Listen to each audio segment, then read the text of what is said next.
জিলহজ মাসের চাঁদ ওঠার আগেই যারা কুরবানি করতে সক্ষম, আমরা যারা কুরবানি করতে চাই, তাদেরকে নখ চুল এগুলো কাটতে নিষেধ করা হয়, তাই না? চাঁদ উঠে গেলে নখ চুল এগুলো কাটতে নিষেধ করা হয়, এটা হাদিসেই আছে। আর এর আগে কেটে ফেলতে বলা হয়, যে নখটা আগে কেটে ফেলেন, চুলটা আগে কেটে ফেলেন, দাড়ি আবার কাটতে যায় না, নখ আর চুল। তাতে কি হবে, আমরাও একটা ওই যে যারা আমরা মানে হজ করতে যেতে পারি নাই, তাদের সাথে আমাদের একটা একাত্মতা হলো, কিন্তু তারাও যেমন এগুলোকে স্যাক্রিফাইস করলেন, আমরা আমাদের জায়গা থেকে স্যাক্রিফাইস করলাম এবং এই নেকিটা পেলাম, একটা কুরবানি নেকি পেয়ে গেলাম ইনশাআল্লাহ। কিন্তু আমি কিন্তু ওখানে গিয়ে কুরবানি করতে পারি নাই, তাহলে সারা মুসলিম বিশ্বের সাথে একটা একাত্মতা পোষণ করা হলো, ইউনিটি দেখা হচ্ছে এখানে। তো এই জিনিসটাই ওখানে তারা তওবা করেন, আমরা এই সারা এই 10টা দিন 10টা রাত তওবা ইস্তেগফার করতে থাকবো, আল্লাহ পাক তৌফিক দান করেন। কমপক্ষে দিনে 100 বার আস্তাগফিরুল্লাহ ওয়া আতুবু ইলাইহি, এটা বলা উচিত। এরপর একটা বললাম নিয়াত, এরপরে তওবা। এরপরের কাজটা হচ্ছে, বলে ফেলেছি অলরেডি, যে আমাদের চুল নখ যেগুলো আছে এই 2-3 দিনের মধ্যে কেটে ফেলবেন। আগামী সোমবারে কিন্তু শুরু হচ্ছে আমাদের, তাই না? আগামী সোমবারে প্রথম জিলহজ শুরু হচ্ছে। তাহলে যদি সওম রাখতে চান, তাহলে রবিবার রাতে সাহারি খেতে হবে। তো চুল নখ এগুলো যা যা আছে অন্য জায়গার পশম, এগুলো উঠিয়ে ফেলতে হবে, কামিয়ে ফেলতে হবে।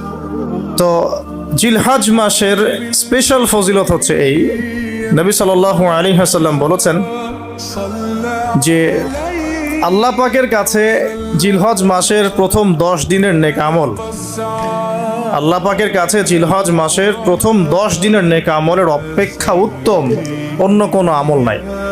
সাহাবীরা প্রশ্ন করলেন যে ওয়ালাল জিহাদু ফি সাবিলিল্লাহ ইয়া রাসূলুল্লাহ, আল্লাহর রাস্তায় জিহাদও কি নয়?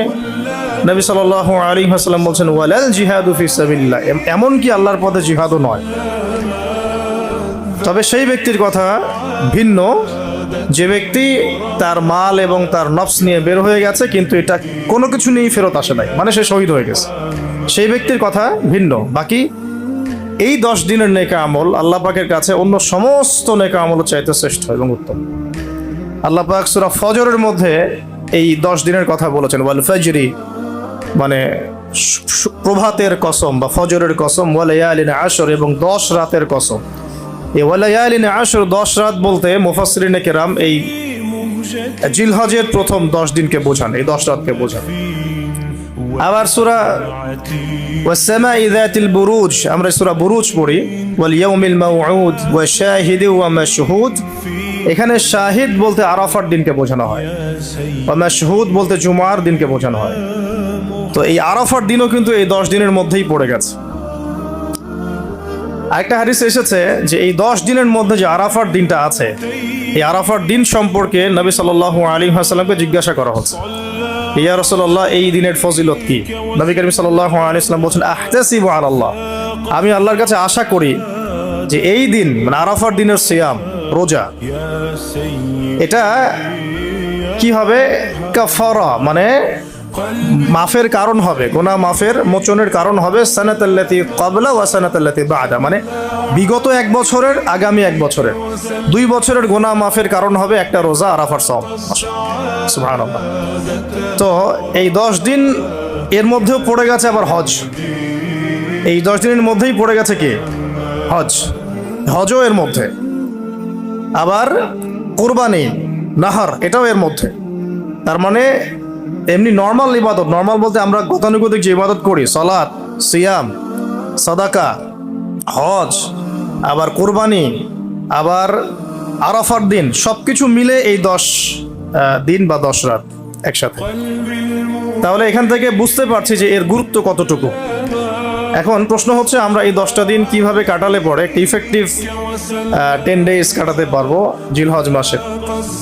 আমি কয়েকটা পয়েন্ট আপনাদের সাথে শেয়ার করি, আল্লাহ পাক আমাদের সবাইকে আমল করার তৌফিক দান করুন। প্রথম যে বিষয়টা খেয়াল রাখতে হবে সেটা হলো নিয়াত বিশুদ্ধ করতে হবে। প্রতিটা হাদিস গ্রন্থের একটা মৌলিক হাদিস হলো ইন্নামাল আমালু বিন্নিয়াত, আরেকটা হাদিস হচ্ছে ইন্নামাল আমালু বিল খাওয়াতিম। আমল ডিপেন্ড করে নিয়াতের উপরে, এবং আমল ডিপেন্ড করে শেষ পরিণতির উপরে। মানে একজন মানুষ ভালো পথে চলতে চলতে খারাপ হয়ে গেল, ওই অবস্থায় মৌত হলো, তার পরিণতি ভালো হলো না। একজন মানুষ খারাপ পথে চলছে, তওবা করে ফিরে আসলো, এসে ভালো পথে চলা শুরু করে এখানে মৃত্যুবরণ করলো, তার পরিণতি ভালো হবে। ইন্নামাল আমালু বিল খাওয়াতিম, আমল শেষের উপর নির্ভর করে। আর আমরা তো জানি না যে কার শেষ কখন। এই কারণে সবসময় আমলে ব্যস্ত থাকা উচিত। আল্লাহ পাক তৌফিক দান করুন। আল্লামা তাকি উসমানী দামাত বারাকাতুহু, তার উস্তাদ তাকে বলতেন, তিনি তার কিতাবে লিখেছেন যে আমার উস্তাদ আমাকে বলতেন, আমার শাইখ আমাকে বলতেন যে প্রতিদিন দেহের যেমন খোরাক আছে ঠিক তেমনি প্রতিদিন আত্মার খোরাক জোগাড় করো। প্রতিদিন দেহের খোরাকের জন্য আমরা 5 বার 3 বার 4 বার খাওয়া দাওয়া করি, নাস্তা খাই, সব মিলে 4-5 বার খাওয়া দাওয়া করি, পানি পান করি, ভিটামিন নেই, প্রোটিন নেই, কার্বোহাইড্রেট নেই, মিনারেলস নেই, তাই না? দুধ খাই, কত কি খাই। তো এগুলো দেহের খাবার। অনেকের সাথে আবার হারামও কিছু খাবার খায়। আর রুহের খাবার, প্রতিদিন রুহের খাবার জোগাড় করো। তিনি বলছেন এভাবে যে অন্তত একটা সময় নামাজের পরে, হক ফজরের পরে বা মাগরিবের পরে বা আসরের পরে কিছুক্ষণ ধীর স্থিরভাবে নীরবে বসে থাকো, আল্লাহর জিকির করতে থাকো, কোরআন তেলাওয়াত করতে থাকো, তাসবিহ তাহলিল করতে থাকো, আল্লাহর কাছে দোয়া করতে থাকো, হোক শেষ রাতে বা ফজরের পর বা মাগরিবের পর বা এশার পর, আপনার সুবিধা মতো সময়। ফজরের পর করতে পারলে বেশি ভালো হয়, শেষ রাত্রে করতে পারলে বেশি ভালো হয়। তো তার উস্তাদ তাকে বলতেন এটা হলো আত্মার খোরাক, এর মধ্য দিয়ে আমরা আত্মার খাবার পাই। আত্মা অসুস্থ হয়ে গেলে দেহ সুস্থ থাকে না। আমাদের সমাজে আমরা যারা চলাফেরা করছি আমাদের বেশিরভাগের প্রবলেম একটা, আমাদের আত্মাগুলো দূষিত। এখন আত্মাগুলো দূষিত, এটা আমি 100% গ্যারেন্টি দিয়ে বলতে পারি। আত্মা দূষিত না হলে আমাদের চোখের হেফাজত করা সহজ হতো। আত্মা দূষিত না হলে আমাদেরকে সলাতে আসতে এত বেগ পেতে হতো না। আত্মা দূষিত না হলে সাদাকা যাকাত দিতে মনের মধ্যে এত কণ্ঠতা বা কি বলবো, এত মানে কনজাস্টেড ভাবনা চিন্তা আসতো না। আত্মা দূষিত না হলে কিন্তু আমরা আল্লাহ পাকের বিধান পালনে এত যুক্তি বিজ্ঞান দর্শন খুঁজতাম না। আমাদের আত্মা কিন্তু অলরেডি করাপ্টেড। তো এটা নিজের বিবেকের সাথে প্রশ্ন করলেই পাওয়া যাবে আয়নার সামনে দাঁড়ালে। তো এই আত্মা এখন বিশুদ্ধ করার জন্য আল্লাহ পাকে মৌসুমগুলো দিয়েছে। এই 10 দিন আমরা প্রথম যে কাজটা করতে পারি সেটা হলো নিয়তটা বিশুদ্ধ করা, যে আমি প্রত্যেকটা কাজ আল্লাহ পাকের সন্তুষ্টির জন্য করছি। এর আগে যারা দিনের পথে চলেছেন, কাজ করেছেন, শ্রম দিয়েছেন, দায়ী ছিলেন, মুহাদ্দিস, মুফতি, মুজাহিদ তারা ছিলেন, তারা একটা বিষয়ে খুব খেয়াল রাখতেন। অনেকগুলো কিতাব পড়াশোনা করে এই জিনিসটা আমি পেয়েছি, অনেকগুলো কিতাবই আছে, যে তারা যে কোনো কাজ করার আগে একটু ধীর স্থিরভাবে বসতেন বা 1 মিনিট একটু চিন্তা করতেন, আগে নিয়তটা খালাস করতেন, আমি এই কাজটা আল্লাহর জন্য করছি। আমরা ব্যস্ততার সাথে অনেক সময় চলাফেরা করে এই নিয়তটা খালাস করার সময় পাই না।